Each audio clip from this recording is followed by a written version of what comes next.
भंडारा जिल्ह्यातील पवनी तालुक्यातील अड्याळ ग्रामपंचायतीच्या पोटनिवडणुकीच्या पार्श्वभूमीवर गावातील राजकारण चांगलंच पेटलंय।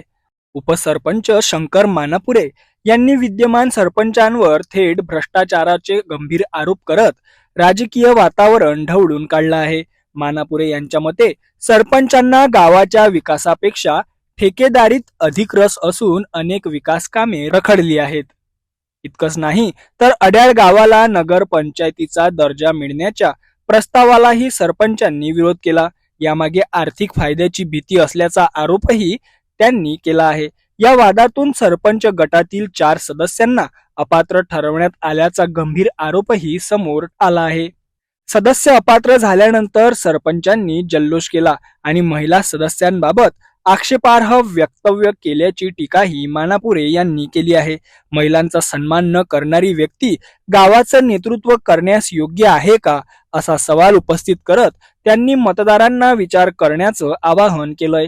दरम्यान येत्या मंगळवारी होणाऱ्या मतदानासाठी प्रशासनाने तयारी पूर्ण केली असून अड्याळमधील ही निवडणूक आता अत्यंत चुरशीची ठरणार असल्याचं चित्र दिसत आहे। तो उद्देश म्हणजे मी उपसरपंच असताना मी जे काही महत्त्वाचे निर्णय घेण्यासाठी त्यांना भाग पाडले होते, जसं अड्याळला आपल्याला ग्रामपंचायत कमी करून नगरपंचायतचा दर्जा मिळवून देण्यात यावा, यासाठी मी बहुमताने ठराव पारित केलेला होता आणि त्यामुळे त्यांचा पद धोक्यात येऊन त्यांची रोजीरोटी किंवा त्यांचा कमाईचं साधन बंद होणार होता। त्यामुळे त्यांनी या गोष्टीचा विरोध केला आणि माझे 4 सदस्य अपात्र केले।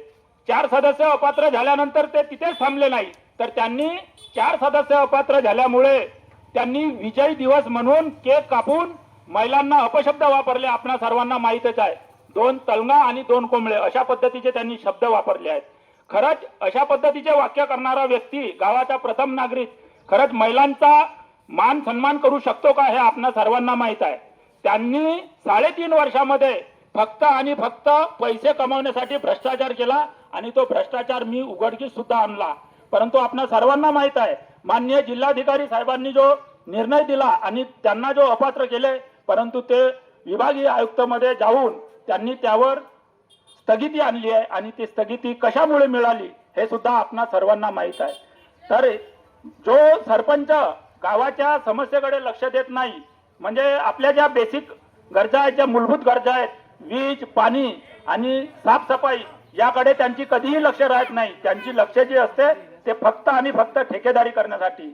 3.5 वर्षामध्ये सरपंच महोदयांनी माझ्या मते कमीत कमी 1 करोड रुपयाचा भ्रष्टाचार गावामध्ये केलेला आहे। स्वतःचे बिल वापरून त्या बिलाची उचल केलेली आहे। म्हणून त्यांना गावाच्या समस्येशी काही घेणे देणे नाही। तुम्हा सर्वांना विनंती आहे, तुम्हाला सरपंच साहेबांसोबत जर काही एखादा काम पडला तर खरंच त्यांना तुम्ही फोन लावा, ते तुमचा फोन स्वीकारत नाही। पण मी सांगतो, मला कोणीही जरी फोन केला तरी पण मी त्यांचा फोन स्वीकारलेला आहे किंवा रिटर्न कॉल केलेला आहे। म्हणून आपण सर्वांना मी एकच विनंती करतो, आता मंगळवारला जो आपल्याला मतदान करायचं आहे तो विचारपूर्वक करून मतदान करा आणि माझ्या पॅनलचे जे 4 उमेदवार उभे आहेत त्या 4 उमेदवारांना भरघोष मताने विजयी कराल, हीच आपल्या समोर मी विनंती करतो।